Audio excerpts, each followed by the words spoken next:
You know, ever since I was a kid, I've been fascinated with World War II. How can you not be when you've got such really cool military vehicles as this 1942 half-track? And you know what's also cool about this half-track? It weighs 14,000 pounds, and that's why we have it on this very special heavy-duty episode of the Ike Gauntlet, where we've got the brand new Ford F-350 dually King Ranch, and of course, to help me out as always, I've got my man Nathan. Orale pues. And over here is the only man who can drive this because he's got a commercial driver's license. Can't with Mr. Truck. And we're going to take this bad boy up the Ike Gauntlet and see how it does compared to the Ram 3500, and that is coming up when? Next on the Fast Lane Track. Stay tuned.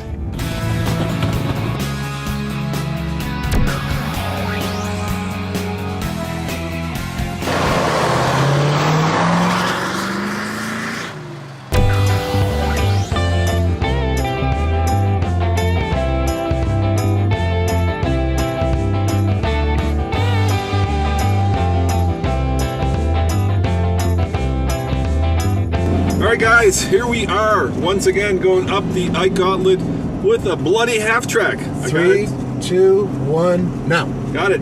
Awesome. With a bloody half-track, Nathan. Thanks to our man, Mr. Truck here, Kent. And Jim Grumbles owns it. And thanks to Jim for doing it. By the way, he's selling this half-track. If you want a half-track, how much does he want for it, Kent? Oh, I think 20, 22,000, whatever you feel like. Yeah, right around there. So if you've always been a fan of military gear, we've got something in the back. But we're taking the brand new Ford F-350 up the mountain. And Nathan, you've got the pertinent numbers. Before you say those, I've got the numbers for the Ram 3500 that we took. And it went up the hill in 10.09. Okay. And it averaged 3 mpg. So the question is, will this truck go up faster, even though we're being safe? So if there's some car ahead of us, we're not going to try to pass it. And what kind of MPG will we get? So what are the numbers on the Ford? All right, so this has the 6.7 liter V8 Power Stroke diesel.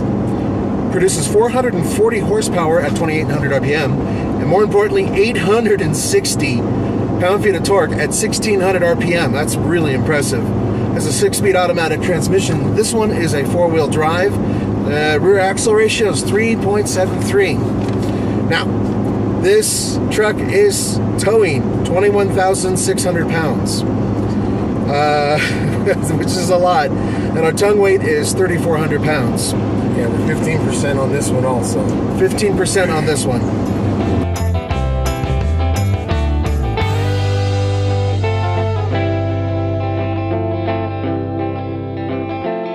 This is the King Ranch F-350, which means it's very, well, I'd say Western, but it's probably more Texan. It's got that Flying W brand everywhere. Now, Ford refreshed this a few years ago, at least a dash, made it a little bit more modern, but you know what? It's starting to feel a little bit dated, and there should be a new one coming in 2016. For the most part, everything you touch is soft. Everything feels like there's a good sense of quality about it, but look at that.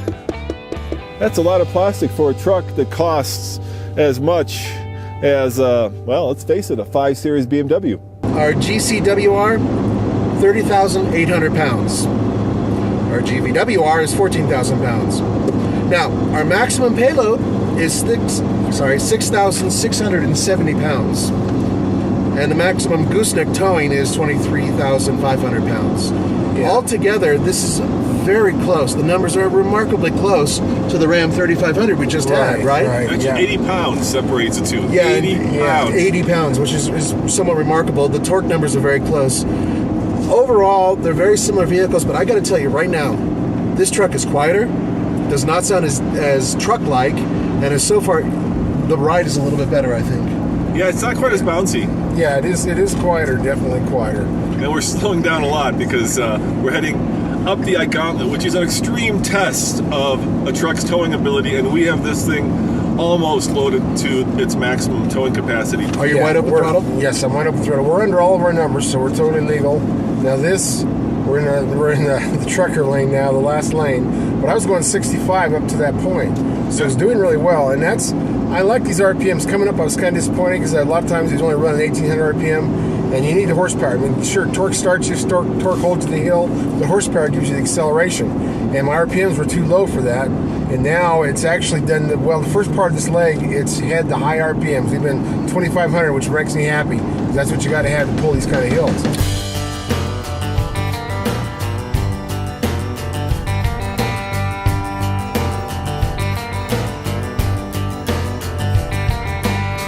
Check out these numbers: 440 horsepower, 860 pound-feet of torque. That's a monster.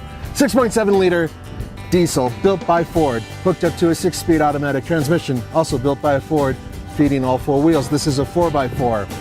And the rear end, 3.73. Baby, this thing is powerful. It puts out more horsepower than the Ram, and the torque numbers are pretty damn close. This is going to be a monster up the hill.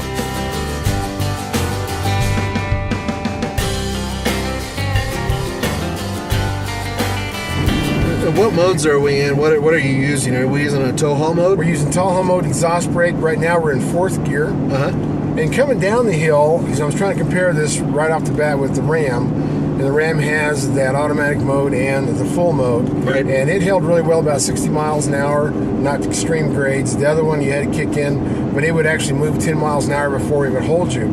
And this one, you know, it's very similar to that. At 60 miles an hour, I had really good control where I didn't have to brake much, hardly at all. So I would call them much more similar than I used to think they were. So I don't know what's changed, but that's where that works. And two, there's a difference. This has the 373. The Ram had the 410 rear end axle ratio. That's right. When you have that lower axle ratio, your RPMs are a little higher, which helps with grade shifting. It does help with exhaust braking. So I had a little advantage with that lower gear. And this one, the next gear down, is a 430, which is way down there. My sense is we're going faster. I think so too. Right now we're about 49 miles an hour, and we're running right under 3,000 RPM. So the mapping is great on this. It's holding. Of course, it has a torque band. It's holding the RPMs for the horsepower, which is what you need.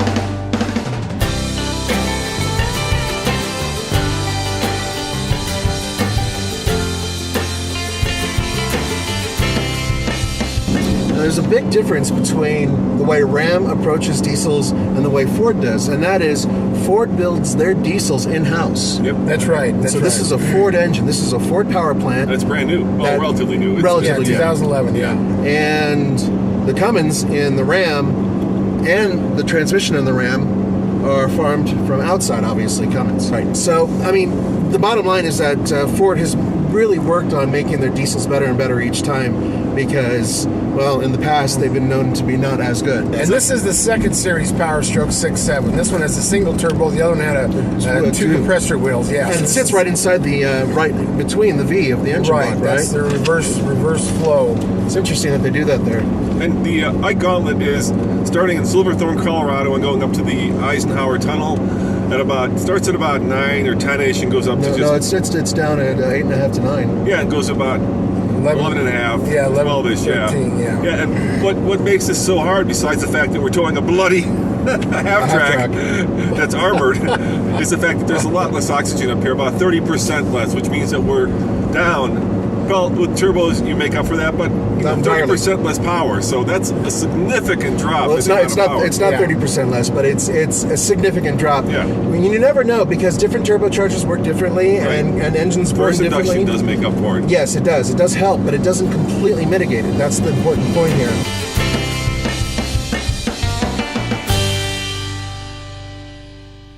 And our new test trailer, again, with this load, with the hull this much weight, this 14,000 pound half track, is Load Max from Load Trail. This trailer has a GVW of like 24,000 pounds. It's got two 12,000 pound axles. So it's a heavy duty. This is 12-inch I-beam. I'm using a shocker hitch, which is basically like a teeter-totter with an airbag on it that takes some of the jerk out of it, because the truck and trailer are pretty solidly connected, so they feel each other every bump they hit. So I've got those separated. Got a couple toolboxes on here. 12-inch I-beam, 5-inch torque tube, very good trailer. We've got a 6-foot dovetail, 5-foot ramp, and this thing hauls smooth. It's steady. We haven't had anything move on us, so we've got about a 15 to 16% tongue weight, right in that range. And the trailer doesn't sway, doesn't dip, doesn't tilt. So we got everything balanced pretty well. The whole truck and trailer are level. I like what we've got.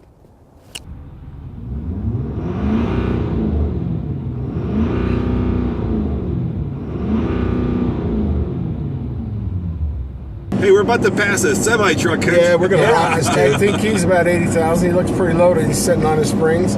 You know, this is the different turbo. 2011, they came out with a 32. I don't know if that's millimeters, but it's a Garrett turbo, 32. Okay, GM had a 36. So their exhaust brake really worked. The Ford didn't of those years. This is a 37, so it's a much bigger turbo.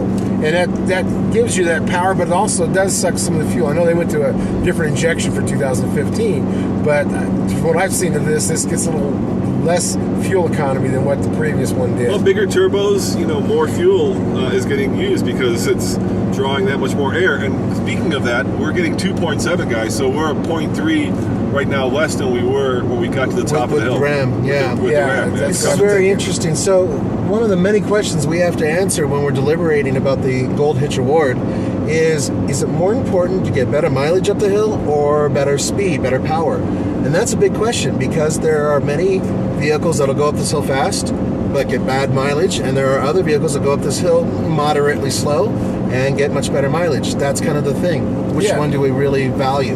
That's true, and when you're only talking 3 to 4 miles to the gallon, 1 mile to the gallon is dramatic. It doesn't seem like it is, but you take that as a percentage, that's 25%. That's right, and over time, change, yes. especially. And the cool thing is, guys, when we do our deliberation, when we pick the best towing truck in the land, which we'll do for both heavy-duty gas and heavy-duty diesel, along with light-duty and mid-sized and best used SUV, we're going to actually film that. Yeah. So you guys will see why we picked these different vehicles. It'll be right there, and you can argue about it in the comments. But yeah, this is a really good point. Is it about fuel economy or is it about power? Right now, my sense is that the Ram had better fuel economy, but this might have some more power and speed. We'll see.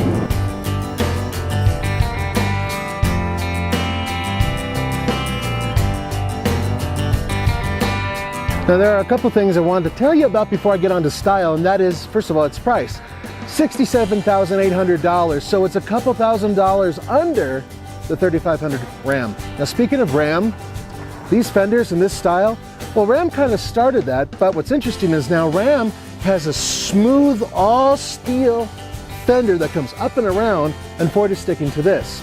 So very different ways of looking at exterior design and of course aerodynamics. Now as for the rest of the truck, you can't confuse it for anything else. It is a Ford. The front is mean looking. I really do like the way that they're doing this, but I hear it's all gonna change soon. What are you gonna do?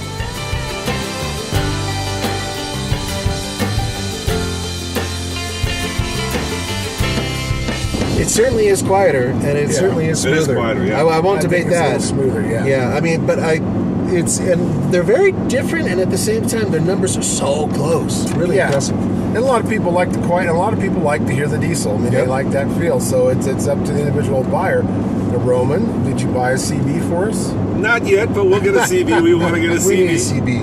Yeah. Yeah. You need a name. Fancy Pants. No, I have a name. Oh, yeah? Yeah, Iron Dumpling.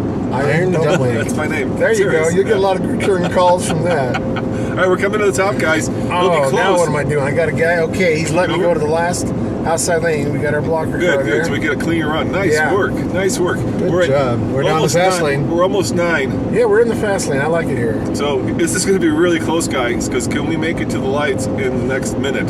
That's the real question. And beat the time of the Ram. I think this is not going to beat the MPG of the Ram. I'm pretty sure you're right about that. But it's an interesting... This last part is tough. It's tough. You put your finger on it, Nathan. It really is. It's all about fuel economy versus power and speed. Yeah, and really RPMs. depends what you want. We're 2,600 RPM. That's right where I want to be. I really like the way they mapped this. This fits the engine perfect.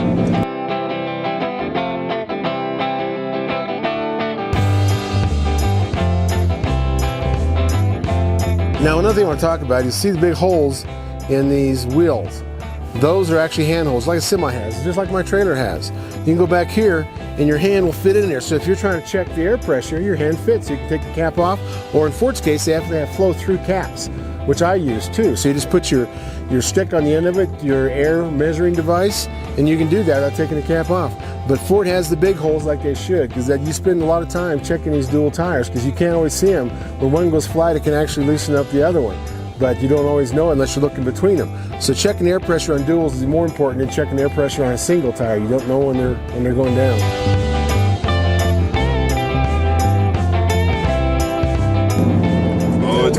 us, guys. As long as the light doesn't turn red. Yeah, we're at 9:20. Yeah, don't turn red light. Yeah, so and this has been a clean run so far. So Yeah, we passed RVs, we passed semis, we actually act like we're a powerful rig I here. don't know if you guys can see this, but 9:34, 9:35. The lights are coming up very close. I think we're going to Oh, beat this the is going to time. be. Oh, this is going to be really good. Ready? And yeah, let me know. You can call it, Nathan. Now. Oh, 944.88. 944. What's the gas I'm mileage looking again? 2.7 is what I'm saying. 2.7. So we were over 20 seconds faster, but 0.3 mpg in the deficit compared to the Ram with the Cummins. Now, this is a very interesting thing. We're starting to see a pattern here with Ford versus Ram in terms of taking these hills. Ford has power. Ram seems to have efficiency. Yeah. Am I wrong? Right, and Ford's is faster off the line. The Ram kind of does this rumbling thing more like a big truck. Yeah, This the Ram fast. feels like more of a truck. It does. You feel like you're in an 18-wheeler. It's been refined somewhat. And I still feel like I'm in a truck because you can feel us pulling that weight. It feels heavy back there. Yeah, We but are- this is smoother than the Ram a little bit. This is it's definitely more controlled on bouncing, and it's much quieter. Yeah, and this trailer's acting really well. We're not bouncing. We're not porpoising. We're not swaying. Everything's right with the world. What we're doing here, this kind of weight, and we are. We're up there, 10 tons, above 10 tons. That's a lot of weight. There's a lot of weight. Can you imagine doing that 30 years ago with a truck like this back then? We would have had a 4-speed, and we would have been going a lot slower. A lot slower. And, it's kind of confusing because people, this is ostensibly a 1-ton truck, and people are like, well, 1-ton truck, is that all it can haul? And it's really about how much you can fit in the payload, and it goes back like a bunch of years, right?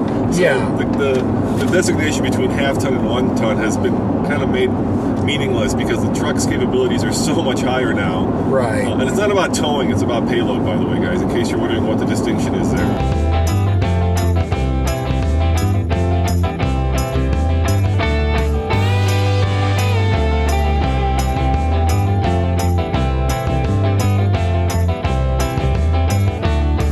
Yeah, look up the rating for class 1, 2, 3, and that's what you'll see where the brake is. Like this is around that 10,000 pounds and above. All right, gentlemen, as we pop out here, I just want to say we're coming up on the Gold Hitch on April 8th. We are going to have an award ceremony that we are going to broadcast live. We're going to live stream it to TFL Truck. And then what we're going to do the very next day is if you come to TFL Truck's YouTube channel or the website, we're going to actually show our deliberation. So at this moment in time, we don't know which truck is going to win the best towing truck in the land award. That's right, because there are numbers we still have to crunch, guys. It isn't just about what we're getting on his phone. It's not about all that. It's also about all the other numbers that we're keeping about all these vehicles. And what we feel about them. Let's Exactly. face it. It's also about how we kind of felt driving them. So it's going to be a really interesting next few weeks. And come back on April 8th when we assign and we award and we crown the best towing truck. As always, this is Mr. Truck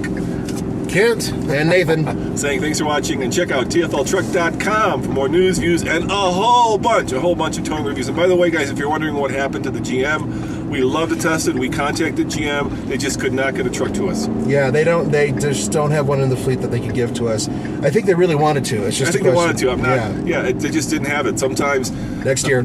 getting these trucks is, and we have tested it before. We just haven't tested it with the half track. Yeah, which is a major bummer. Yeah, but we'll see. Ciao, guys. Ciao. Later.